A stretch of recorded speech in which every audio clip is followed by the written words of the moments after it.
Rezyumelarni ochyapsiz, lekin izlagan mutaxassislaringizni topa olmayapsizmi? Bugun siz bu muammoga yechim bera olishingiz mumkin. Oliy ta'lim muassasasi rahbari sifatida men bir narsaga aminman. Sifatli ta'limga ish beruvchilar bilan hamkorlikda shakllantirilgan o'quv dasturlar va standartlari bilan erishiladi. Kimni ishga qabul qilardingiz? Endi ayting, uni qanday tayyorlash kerak? Ushbu so'rovnoma ish beruvchilar ehtiyojini o'rganishga qaratilgan. Ish beruvchilar o'rtasida o'tkaziladigan umummilliy so'rovnomada ishtirok eting. Bildirilgan barcha fikr va takliflar tahlil qilinadi hamda ta'lim sifatini takomillashtirishda albatta inobatga olinadi.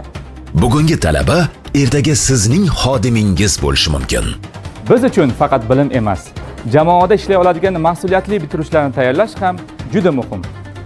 Men so'rovnomada qatnashaman, chunki ertangi kadrlar sifati bugungi fikrimizga bog'liq. Sizning fikringiz ertangi raqobatbardosh kadrlarni tayyorlashga xizmat qiladi. Ta'lim sifatini oshirishga hissa qo'shing.